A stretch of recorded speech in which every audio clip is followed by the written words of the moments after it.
ৰঙালী বিহুলৈ মাজত মাত্ৰ কেইটামান দিন বাকী আৰু এই ৰঙালী বিহুৰ প্ৰাকখনত ঠায়ে ঠায়ে বৰ্তমান দেখা পোৱা গৈছে বিভিন্ন ঠাইত কৰ্মশালা অনুষ্ঠিত হৈ আছে আৰু ইয়াৰ মাজত ব্যস্ত হৈ পৰিছে লোকবাদ্য শিল্পীসকলক।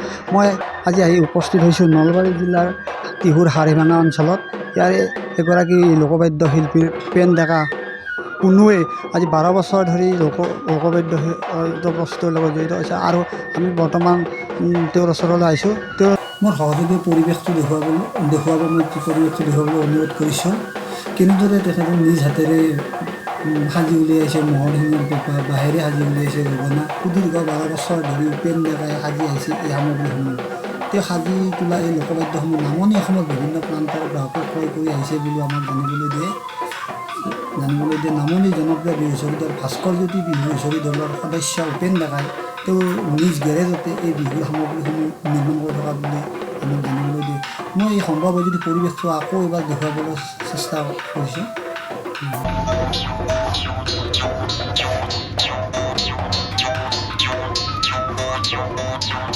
মোৰ নাম উপেন ডেকা।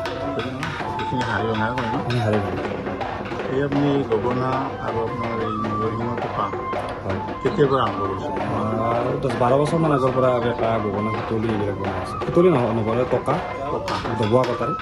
মানে গগনাটো কি কি বাহৰ বনায়? আমি ইয়াত যোনটো মাকাল বাঁহ বুলি কওঁ সেইটো বাঁহৰে বনাওঁ। সেইটোৱে হয় ন? হয়, আৰু কি যাতে ব্যৱহাৰ কৰিব? অকল বাঁহৰে? গগনাত অকল বাঁহে ব্যৱহাৰ হয়। আৰু মহৰ শিঙৰ পেঁপাত আপোনাৰ বাঁহ, মহৰ শিং আৰু নল ব্যৱহাৰ হয়। গ্ৰাহক গোটেই অসমৰ পৰা প্ৰায় আহে। নামনি অসমত বহুত বেছি।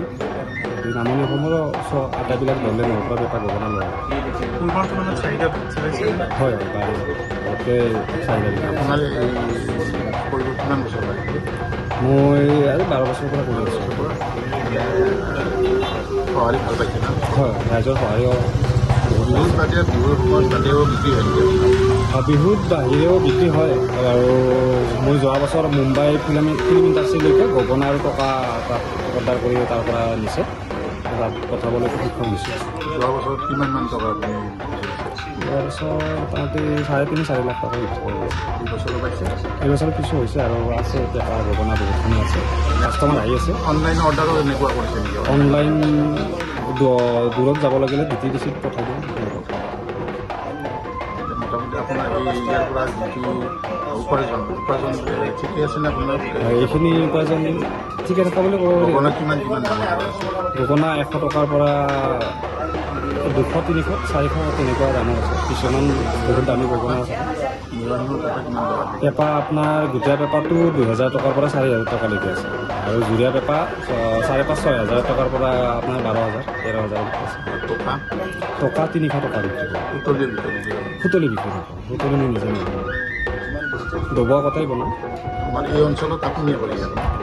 এই অঞ্চলত পেঁপা ময়ে কৰোঁ, গগনা কিছু ঠাইত কৰে, কিন্তু পেঁপা নামনি অসমত মোটামুটি মই গম পোৱাত ময়ে আছোঁ।